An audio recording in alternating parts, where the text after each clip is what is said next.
Let's begin with that moment against Ghana when Harry Kewell was red carded.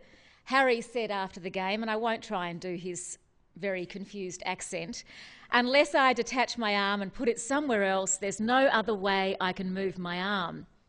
Gerard, did the referee get it right? He did. Unfortunately, the rules of football dictate that if you're the last man on the goal line and you stop a goal with your arm or your hand, there's no discretion. It's a straight-up penalty, and well, it should be, because it denied Ghana a goal that had beaten the keeper, and therefore it's an automatic red card and a send-off.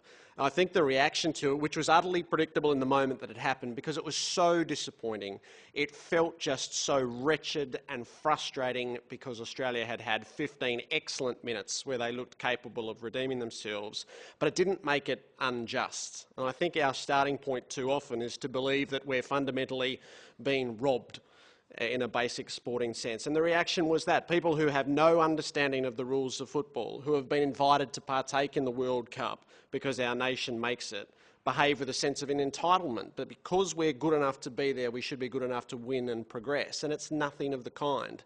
And the most base instinct of any sports fan is to blame the referee and the umpire. And unfortunately, those who should know better and who do know better fall into the same trap and behave like supporters instead of commentators and measured voices of authority to say, be calm, this happens, it's awful when it happens, but that's just sport sometimes. Lisa, has the whinging been worse than the vuvuzelas? I think then we're getting into that sort of situation. I mean, Gerard mentioned disappointment, where so many athletes have a microphone shoved under their, into their face as soon as the moment has happened.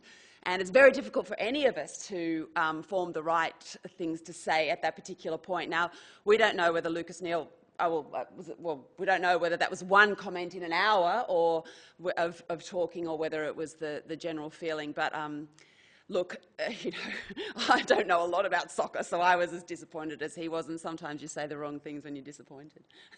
Joel, do you think as a nation we're too obsessed about sport? In 5 minutes. So, Angela, I thought I was coming here for a discussion about ethics, not about the nation and our obsessions. However, I'll follow on from what Gerard said, because that's too hard, that question right now. Okay. But the easy option a lot of the time is to blame the umpire. And football being soccer, the umpire has an unreserved right to send you off, which I think is very, very difficult, because if he gets it wrong, then you're down 10% than your opposition, and the rewards are so high for the opposition. But if he gets it right and then you complain, which from what I understand, and I don't know soccer very well, he did get it right because it did hit his arm in front of the goals, we still blame him. So we're always blaming the umpire, and footballers, AFL footballers, set the wrong example in always arguing and yelling at the umpire. Channels. You do that? Certainly, and I'm to blame, because I certainly would continue the tradition of arguing with the umpire. And in my 14 years of football and 10 before that in a junior competition, never once did an umpire change his mind. So I should have learnt, probably after the first 10 years and then maybe after Yes. 20. The only thing that you could do was exacerbate the problem and get yourself 50 metres. I don't think you can choose not to be a role model. It's actually not your choice to make. It's the taker, not the giver. You can choose to be a good role model or a bad role model. But it always staggered me when Chris Judd said, I'm not a role model. Well, it's not his choice. It comes with the territory. It does, and I don't think we ask that much of our elite sports people, incidentally. I think it is drummed up that we impose impossible standards. I think that's nonsense. I think we ask people across society in all walks of life to be decent people and to live law-abiding lives and perhaps to contribute to the community. And the privileges that come with being a sports person, I think, more than counterbalance the slight, not slight, that there is an impingement on that person's privacy, and I absolutely accept that. But I don't think the demands of the greater community are nearly as strong as some people would have you believe. But it is that privacy. That's one of the issues that there's the grey area on. The media are going to report on it so heavily, and this is where you need to be always on your guard. And Mal Brown, who has, put his foot in it, because he wasn't thinking or because he's playing silly, has been ridiculed because it's in the spotlight. That that there's now over 1,000 journalists reporting on AFL. There's only 300 in Canberra, and they're running the country up there. So, and I know I've been at pubs and nightclubs where there's journos standing next to me having a beer, having a chat, talking about the game, all that sort of stuff. And it's that privacy and the media scrutiny that then, when you make a mistake, really shines it to the rest of the world. And the test of, what would I do in that situation, and then would I do it if it was going to be known and advertised on the front or the back page of the paper, is always a good test. And the ethics apply equally, in my opinion, to the media and to sport. And the media fails as often and perhaps more often than sports people. I'll give you one example. When Eamon Sullivan didn't have enough money in his pocket to pay his cab driver, so he went into the house to gather his small change to pay the cab driver, and then ended up on page 3 of the Daily Telegraph. That's a failure of media. That is not a story. And to pretend that this is athletes behaving badly is as big an outrage as when an athlete actually does behave badly and urinate in public on the side of a nightclub. Perhaps I'd ask the people who are in the media, because of this new 24-hour news cycle, that, it's all the time, it's now, it's got to get the grab, because if I say something silly here tonight, I can be on at whatever time. I could get on by 8 o'clock maybe. Certainly on the radio. I'm recording you. Well, and I signed a release form to say that you can film it. So not only will it be on radio, but they can show the footage if I put my foot in my mouth. Yes, and now so many sportsmen and women have the benefits of media training to prepare themselves for that. Joel, you would have been through some media training in your time. Did it help the players at Richmond learn how to respond to the media? Oh, it certainly did, and media training can help. Any training can help, and the way that you develop knowledge or wisdom is through learning and then your experience. So I could do 100 mock interviews, but I'd need to go and do a couple of real interviews to feel the pressure, to feel the the red face and the the jittery nerves before one of those interviews. But just to pick up on the point about the media, the players are now, and the sports people are engaging so heavily that they're almost compromised, in the sense that they're writing the articles, and I'm sure there's direction from the newspapers, the television, all those things, and I just find it very, very hard to differentiate between who is who. What is who, and it's just all intermingled and blurred.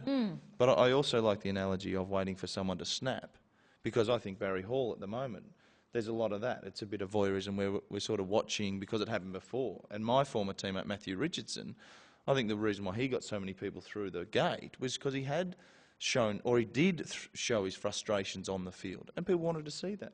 Plus, he was a great player, but there was that other element. So you think the media is baiting Barry Hall? Secretly hoping that he will snap? I reckon there would be a few people out there hoping that they could get a story out of Barry, or that they can keep his column in the paper on the weekend that he writes interesting, and people to read it, because he's got a bit of a history. Now, when he finishes and he's irrelevant, will he get a line in the paper? I doubt it. Only a select few do. So it's a very difficult cross-section. Barry Hall put a player in a headlock, and there were serious radio discussions that he would get a 3 or 4 week suspension. It ignored the simple fact that a headlock has never been a suspension in the history of the VFL, AFL. So yes, there is a desire to keep these stories rolling on. And I got a phone call from a friend to say, Barry Hall's gone mad, Barry Hall's gone mad. And I'm like, what? She goes, it's on the radio, he's killing people. Yeah. So wait till it happens. If Barry Hall snaps, then the weight of the world will descend upon him and condemn him. If he doesn't, he'll redeem himself.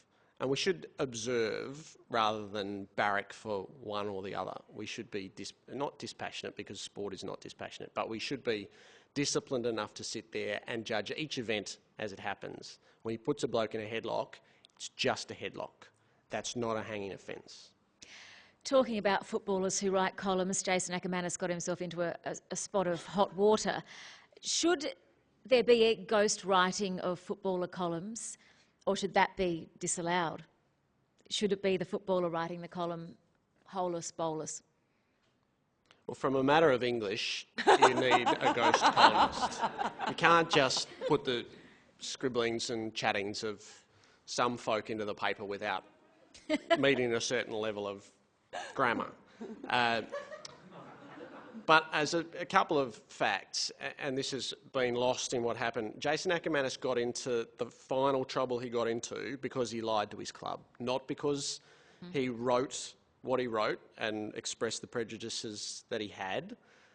He got into trouble because he lied to the club, and the Herald Sun ended up presenting an email trail that showed what Ackermanis was saying was that his column had been tampered with by his ghost columnist to be something that it wasn't, was untrue. And that's actually the action that the Western Bulldogs took against him.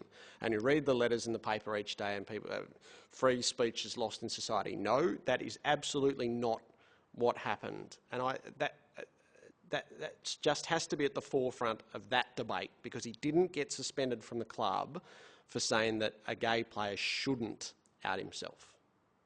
There's a good movie called Romulus, My Father.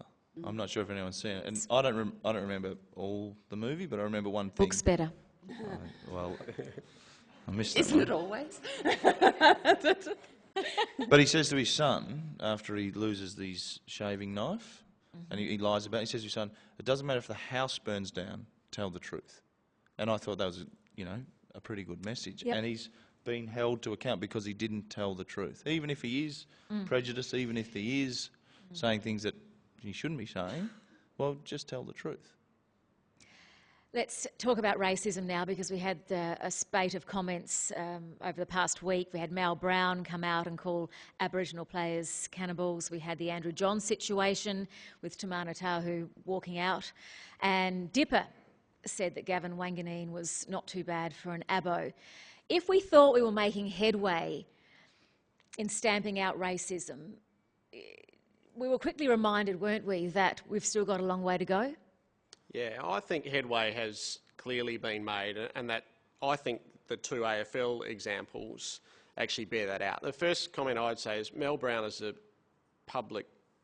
private citizen. His comments are completely irrelevant to football, other than they speak of a generation that perhaps hasn't had the education, or definitely hasn't had the education, and perhaps hasn't reached the level of enlightenment that you would hope that the current players have. And I think nearly every current player would be aghast. Yeah, the issue with that is, even though he is a private citizen, he gets this Richmond brand put next to his head. He played 14 games. He played a handful of games. I spent 14 years at the club and didn't once see him at the football club. So to me, he's not connected to the Richmond Football Club. But as soon as he's in the paper, Richmond gets implicated. And I know that a sponsor wrote a nice long email to say we are reconsidering our sponsorship due to the comments of former Richmond player. And it's extraordinary that, I'm not even sure where he was, can filter all the way back to a club that is in need of sponsorship, possibly being in jeopardy to retain or hold or gain that sponsorship. But Richmond is neither culpable nor responsible for it being said, nor what happens in the aftermath. And neither was the AFL in this instance. Where they were was with Robert Di Pietro, and they acted actually ruthlessly to stand by a code that they believe in. And I will say this on the other side of the coin with the NRL, is they've had this is their moment of enlightenment. Tamana Tahu walked out on State of Origin duties because of the rantings of a man he's known since he was 18, an assistant coach at both his club and of his state. And the NRL, 2 weeks down the track, still has not dealt with that. They have still not gone through the process of mediation for which they are set up. They have a mediator in place. They've had denials on levels of jurisdiction. The NRL originally washed their hands of it and said this was an ARL issue. It's a rugby league issue. So this is Nicky Winmar lifting his jumper at Victoria Park, pointing it in his chest, and everybody just walking away from it going, oh, we're not sure what he was doing, and really you shouldn't be lifting up your jumper and pointing to your chest because that's just not part of the game. And people, serious commentators who run that sport are saying, we don't understand why Tahu didn't just go up to Andrew Johns and say, listen, mate, that's really not on. Why he would take a stance. And this is 15 years ago, and it utterly speaks to the culture of a sport that they actually fundamentally don't understand what needs to be done, let alone being capable of tackling it. It's a very courageous decision, very courageous. But I wonder, and I pose the question, would he have done it at Illawarra, at his club that pays the wages, pays his mortgage, pays his car repayments, puts food on the table? Great, and commend him for his stand, and racism needs to be stamped out. And he probably chose the right forum for a New South Wales jersey, because I'm not sure whether they pay or not, whether it's for the love of it. But would he have done it? Would he have taken the moral or ethical stand when he stood to lose an income? Joel, Adam Goods has said that on-field racism still exists, as the only one up here who's played AFL, until quite recently. Did you hear those sorts of remarks when you were playing? Not on the field, but not being an Aboriginal player, they wouldn't be directed at me. I grew up in Alice Springs and have a large number of Aboriginal friends and played against a number of Aboriginal players, but I also have a lot of Aboriginal guys who'd probably want to beat me up still, you know, and I don't have great relationships with them.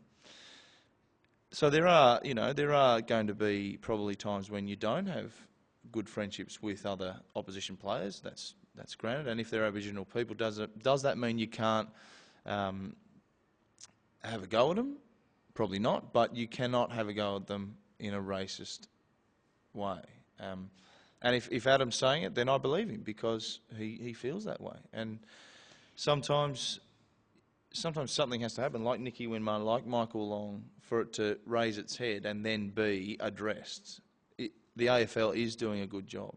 Sports are doing a good job in setting the moral compass. They set the bar very, very high, and that's why players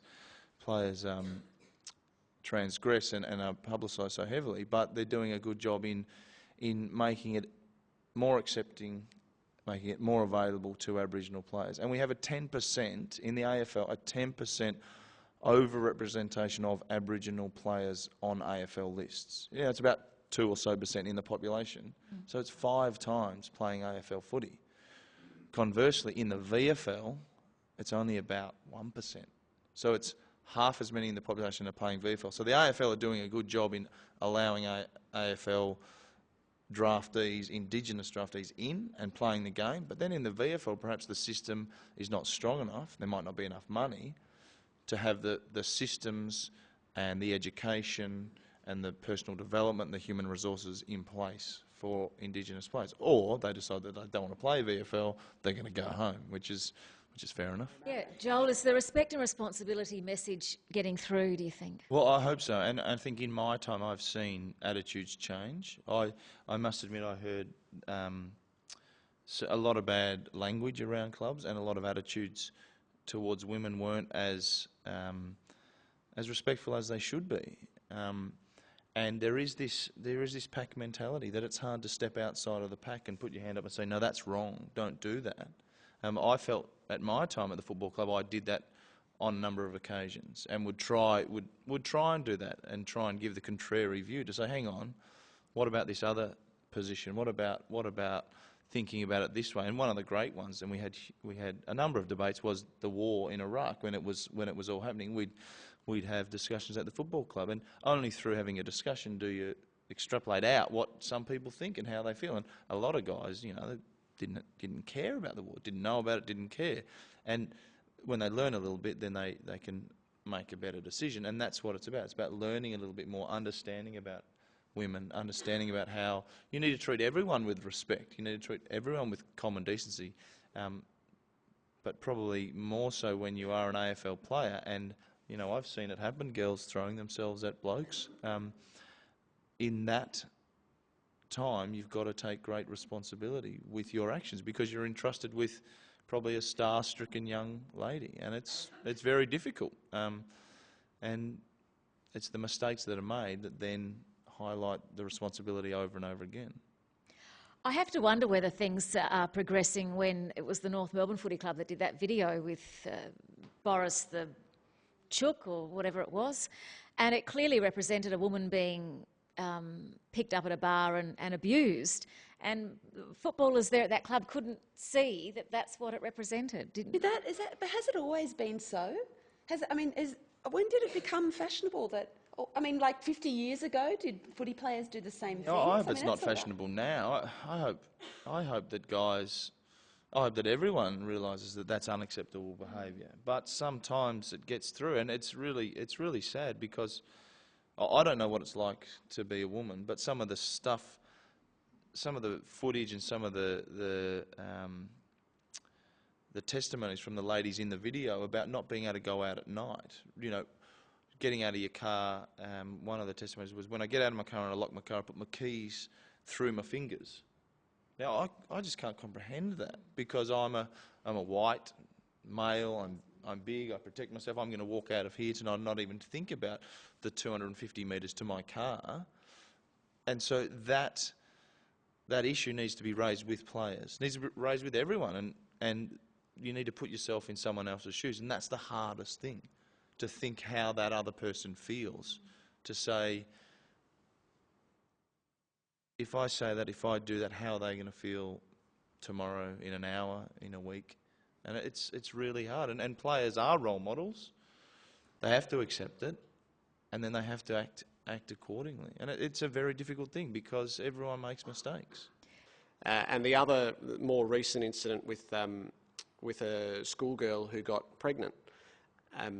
To one of two footballers. The press release that came out sort of had 6 points very clearly documenting that the girl had lied to the players about her age, everything that had happened had been consensual, and in no regard did it mention the fact that a young girl was pregnant here and her life has now been turned on its head. In fact, the broader sports media, their main consideration for the day that story ran was how it would affect St Kilda ahead of their crunch game on the weekend. Or they even stopped the betting.